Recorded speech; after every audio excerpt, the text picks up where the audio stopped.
Hey guys, welcome to my kitchen. Another big exciting day in my kitchen. Where are we going today? Where am I taking you guys? How's Florence sound? The setting, the Renaissance, the food, you know, and we're gonna make a recipe that's famous. It's pesce alla Florentina, which is really fish made in a style of Florence. And today we're gonna use a sea bass. Sea bass is truly one of my favorite white fishes, if you will, and I love it. It's very meaty. It's got a lot of a texture to it, a lot of substance to it, and it's just delicious. It's a delicate flavor of fish. In reality, you can use pretty much any kind of white fish that you'd want to do with this. All right, so what do you say? Let's go over ingredients. Let's start having some fun. First ingredient, main ingredient, obviously, the name on the marquee is going to be sea bass. So we want 2 pounds of sea bass. You want the temp right at room temperature, so pull it out right before you get going. And you want it at room temperature because it's a lot easier to cook and get those temperatures right where you need them, the center as well as the outside. Everything cooks a lot better. Next, you're gonna need a coating. We're gonna coat it in this beautiful texture, this delicious crisp. It's gonna seal in some of those juices. So I've got 2 cups of an all-purpose flour, and I've got a half of a cup of a polenta. And the polenta is great because it's gonna give it that little extra crunch, that little extra texture. Now we're gonna go into the earth, right? Now we're gonna start bringing in those beautiful flavors of Florence agriculture. And we're gonna do tomato. So we're gonna do 1 pound of a cherry tomato is great. You can use a regular tomato, heritage tomato, San Marzano tomato. You can use pretty much whatever you want. But I've got 1 pound of cherry tomatoes. I'm gonna use some garlic here. Oh, garlic, man, it is the aroma of Italy, no doubt about it. It's the aphrodisiac of Italian cooking. We're gonna want 3 cloves of garlic. You're gonna need some lemon. It's the aroma of sunshine of food. Isn't it just delicious? So we're gonna want 1 whole lemon. We're gonna use some of the juice of the lemon, and we're gonna use some of the zest of the lemon. You're gonna need some parsley, flat Italian if possible. Parsley is peppery and it's earthy, grassy. But I'll tell you, it's got a little bit of a pepper kick to it. It's just delicious. And we're gonna use about 1 tablespoon to 2 of parsley, and we're gonna need some basil. The aroma of basil, that is just gorgeous. I'll tell you, you know, you have that, what do you think? Caprese salad, right? Just delicious. So same thing, we're gonna use about 1.5 tablespoons, 2 tablespoons of basil. Yes, you're gonna need fresh ground black pepper, absolutely some salt. I've got some flaky Sicilian sea salt, briny, earthy, just delicious. Next, we're gonna need some olive oil. So I want grassy, earthy, peppery, Italian olive oil. Where would I go? Where would I get that? Oh, I know, Vito and Joe's extra virgin Italian olive oil. So guys, I own a farm in Italy. It's just above the heel. We co-op with a whole group of farms to bring you some of the best extra virgin Italian olive oil you're ever gonna have. And I know what you're thinking. You're thinking, geez, how do I get it? Where would I get it? Guys, just go to my website, Cooking Italian with Joe, or go to my Facebook page, Cooking Italian with Joe. Click buy it now, grab yourself a few bottles. We'll drop ship it right to your front doorstep. I like to think of it as taking a trip to Italy right in the bottle. A couple other things you're gonna need. You're gonna need a saucepan with a wooden utensil so the handle doesn't get hot, right? We're gonna want a cast iron pan. I like one of these filet spatulas, but I like the cast iron. It gets a little hotter and it sears that outside. We're gonna need a bowl with a fork to stir in our polenta and flour. You're gonna need a serving dish, ideally from Italy, and not just a beautiful plate. So we're gonna use that to serve it for the family. You're gonna need some hungry family members. And today we're playing Pandora Frank Sinatra to put us in the Cooking Italian with Joe cooking mood. All right, what do you guys say? Let's get cooking. First thing we want to get started on is our sauce. Start our sauce with 3 cloves of garlic. Real simple, guys. Take that clove of garlic. You're going to take a French knife. You're going to give it a hit. Crack that puppy. Oh, I can already get the aroma. It's just delicious. Give them a peel. Now, guys, we're going to slice it up nice and thin. Beautiful. Now in my saucepan, guys, I'm going to take some Vito and Joe's extra virgin Italian olive oil, 3 tablespoons of olive oil. At a very low heat, I'm going to go ahead and add my garlic. Give this a nice stir. We're going to go about 3 to 5 minutes. What we're looking for is to get the garlic translucent and really tender. Next, I'm going to need about 1.5 tablespoons of parsley. So nice and easy, just take your bunch of parsley, take your knife and run it across the top of it. It'll get some of the leaves off that you want.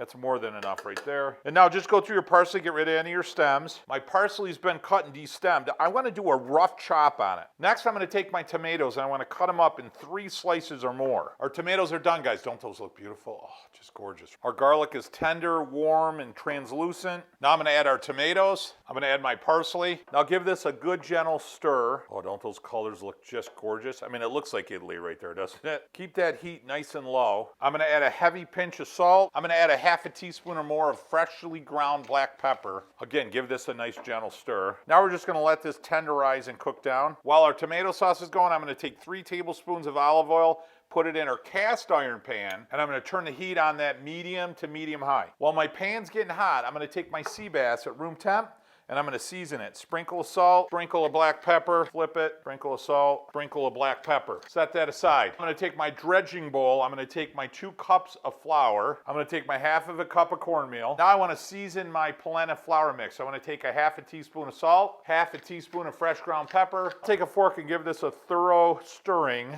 Flour and cornmeal is seasoned. My sea bass is seasoned. I'm going to go ahead and put it in the flour, and I want to give it a solid dusting of flour. Cover these with flour just for a couple extra minutes to absorb that extra moisture. And that's key because I want to take the sea bass from the flour, directly dusting it and putting it right in the hot oil pan. So I want to make sure this pan is nice and hot before I bring it across. That's number 1. Number 2, I've got my tomato and parsley and garlic and olive oil and some other goodies we're going to add to it. I got that simmering down. That's going to be just delicious. Couple other tips to make our trip to Florence even better. Make sure you guys hit that subscribe button. Give me a thumbs up, smash it, and make sure you hit that notification bell. That way any trips, any blogging with Borio, any new recipes will come right to your notification box. And I'll tell you what else, when you subscribe to the channel, you become part of the Cooking Italian with Joe Familia. And it really means the world to me. As far as the olive oil, you probably already ordered it. I can hear it being shipped to your house as we speak. Let's take a quick peek at our tomatoes. Oh, does that look good or what? See how that's just cooking down? So what I'm looking for is the tomatoes to be tender. Not mush. We still want them to look like tomatoes, but we want them to be nice and soft. Pan is starting to smoke. It's ready to go. I've got a fresh plate with no moisture on it. I'm going to take my sea bass, give it a good shake, and put it on our plate. Make sure I got my olive oil equally distributed on my pan, and I'm going to go ahead and put my sea bass in. Perfect. And don't touch them now, guys. We're going to let them go about 3 minutes on this side. While my tomato sauce is cooking down, I'm going to take the zest of the full lemon. Give that a gentle stir. Now, guys, I'm going to take some of my basil. I'm going to cut this up and put it in later when the sauce is almost done. And the reason being is I want to keep that aroma of the basil. I don't want to cook that away. Simple, guys. Just take your basil leaves, stack them up, and then just give them a little bit of a roll. I always cut them in half this way and then cut them up the other way. Guys, I'm going to hold back just a little bit of that. Maybe a teaspoon of that off to the side for my garnish. The rest of it, I'm going to go ahead and add to my sauce. Go ahead and add your basil to the sauce. Give it a gentle stir. Let's check in our sea bass. Take a look. Oh, look at that. How perfect is that? I'm going to go ahead and flip it. Beautiful. Couple of more minutes. We're just going to turn it to the side to make sure all the sides of the sea bass are cooked. Now I'm going to take my lemon, cut it in half, and I'm going to take the juice of half of a lemon. I'm going to go ahead and add it to my sauce. Give that a stir, and I want to see a nice little bubble happen in here. I'm going to let that cook down and concentrate here for probably another 2 minutes to 3 minutes while my sea bass is finishing up. Now I'm going to take what I have left over of my lemon, my half. I'm going to cut that right in half for some lemon wedges. While my sea bass is finishing up, guys, I just want to show you. See my sauce? See how it holds that stripe? That's right where I want my sauce. It's done. I'm going to go ahead and shut the heat off.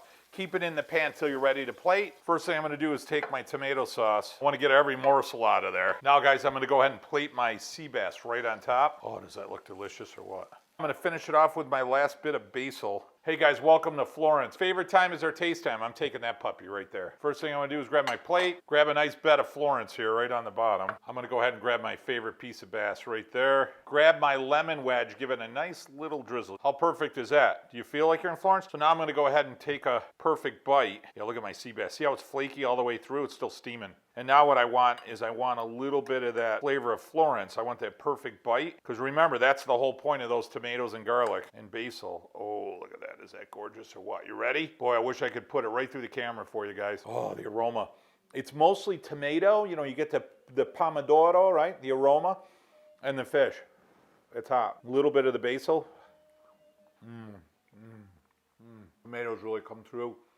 The basil, the parsley. the garlic. I love the texture of that sea bass. You get that nice little crunch from the flour and the cornmeal. The sea bass is just, I mean, it's just so delicious. Look how flaky. It's just so flaky. It's perfect. One more. I love the crunch of the outside texture, but then I love that meatiness of the sea bass. I could see Florence right now with the sun setting right over the city. And I have a little Prosecco. Beautiful summer day. I'm telling you, our recipes don't get better than that. Molto delizioso. Wow, that's gorgeous. Hey guys, thanks so much for joining me in our video today, and thanks for taking a trip to Florence with us. Remember to hit the subscribe button, notification bell, and smash that thumbs up. We really appreciate it. Also, guys, make sure you visit us on Cooking Italian with Joe website or our Facebook page. Grab yourself a few bottles of extra virgin Italian olive oil. Love to ship Vito and Joe's right to your front doorstep. And last but not least, guys, and really the most important reason that I make these videos, why I started these videos, once a month, a couple times a month, get around the table with your family, your loved ones, and celebrate your heritage, whatever that may be. But more important than that, guys, set some traditions with you and your family. They're gonna last you a lifetime. I know they did for me. Hey guys, from my kitchen to yours, until next week, mwah, buon appetito.